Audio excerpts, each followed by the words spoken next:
पक्षामधील गळती रोखण्यासाठी आता ठाकरेंच्या शिवसेनेनं सावध भूमिका घेतली आहे। पक्षातील सर्वच नेत्यांची दर आठवड्याला बैठक होणार आहे। दर मंगळवारी शिवसेना भवनामध्ये ही बैठक होणार आहे। पक्षातील महत्त्वाचे नेते राज्यभरातील संघटनेचा आढावा घेणार आहेत, तर पक्षातील नेते राज्यभर विविध ठिकाणी दौरे देखील करणार असल्याची माहिती आता मिळते आहे। आणि या संदर्भात अधिक माहिती देण्यासाठी आमचे प्रतिनिधी निवृत्ती बाबर आपल्यासोबत आहेत। निवृत्ती, पक्षातील गळती रोखण्यासाठी कुठेतरी उद्धव ठाकरे यांनी हा मोठा निर्णय घेतल्याचं दिसतंय।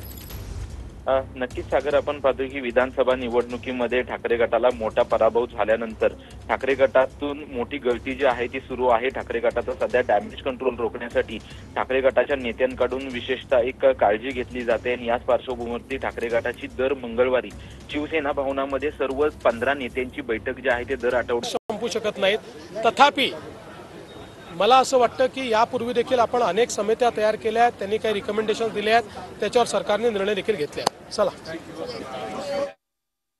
तर छत्रपती संभाजी महाराजांवर अतिशय चांगला चित्रपट आलेला आहे। महाराष्ट्रामध्ये करमणूक कर यापूर्वीच रद्द करण्यात आल्याची माहिती फडणवीसांनी in association with HDFC life सन्मानाने रहा। प्रस्तुत करता राजयोग पेंट्स, आनंद तुमचा, रंग आमचा।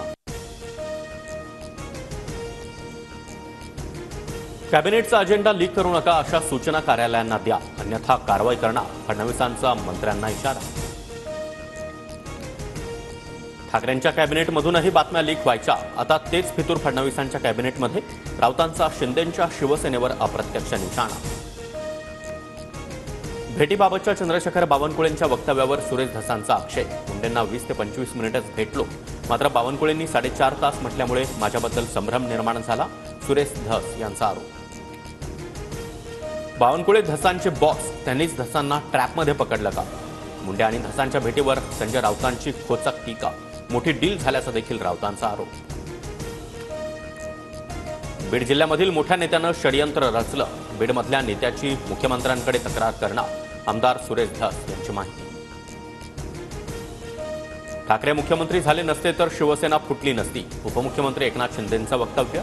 तर महाविकास आघाडीमध्ये शिंदे मुख्यमंत्री नकोत अशी शरद पवारांची भूमिका होती, संजय राऊतांचा दावा। संदीप नाईक पुन्हा भाजपमध्ये घर वापसी करणार, विधानसभा निवडणुकीपूर्वी संदीप नाईकांचा शरद पवारांच्या राष्ट्रवादीमध्ये प्रवेश। संदीप नाईक गणेश नाईकांचे पुत्र। छत्रपती संभाजी महाराजांबद्दल आक्षेपार्ह मजकूर हटवा, फडणवीसांच्या निर्देशानंतर महाराष्ट्र सायबर सेलची विकिपीडियाला नोटीस।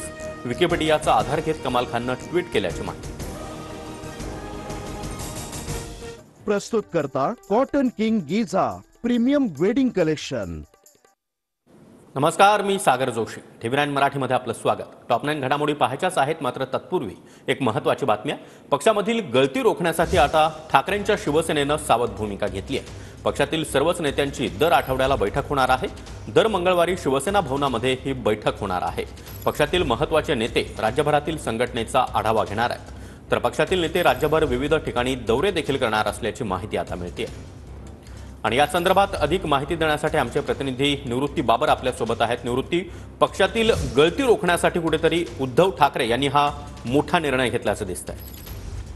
नक्कीच सागर, आपण पाहतो की विधानसभा निवडणुकीमध्ये ठाकरे गटाला मोठा पराभव झाल्यानंतर ठाकरे गटातून मोठी गळती जी आहे ती सुरू आहे। ठाकरे गटाचा सध्या डॅमेज कंट्रोल रोखण्यासाठी ठाकरे गटाच्या नेत्यांकडून विशेषतः एक काळजी घेतली जाते आणि याच पार्श्वभूमीवरती ठाकरे गटाची दर मंगळवारी शिवसेना भवनामध्ये सर्व 15 नेत्यांची बैठक जी आहे ते दर आठवडी जाईल आणि या दर आठवड्याच्या बैठकीमध्ये संपूर्ण राज्यातील संघटनेचा आढावा जो आहे तो या बैठकीमध्ये घेतला जाणार आहे। या बैठकीमध्ये जे आहे ते संजय राऊतांच्या नेतृत्वाखाली दर आठवड्याच्या मंगळवारी दुपारी 3 वाजता शिवसेना भवनामध्ये ही बैठक पार पडणार आहे आणि संपूर्ण राज्यातील संघटनेचा आढावा घेण्याचा प्रयत्न जो आहे तो याच्या माध्यमातून केला जाणार आहे। त्यानंतर संपूर्ण आठवड्याचा रिपोर्ट जो आहे तो दर वेळेस उद्धव ठाकरे यांना देखील सुपूर्द केला जाणार आहे। त्याचसोबतच काही संघटनेत बदल देखील करण्याचं उद्धव ठाकरे यांनी सूचित केलेलं आहे, कारण नेत्यांच्या बैठकीमध्ये आतापर्यंत आपण जर पाहिलं तर जवळपास 15 नेते, 45हून अधिक उपनेते आणि त्याच पद्धतीने 10 ते 12 सचिव जे आहेत ते ठाकरे गटामध्ये आहेत।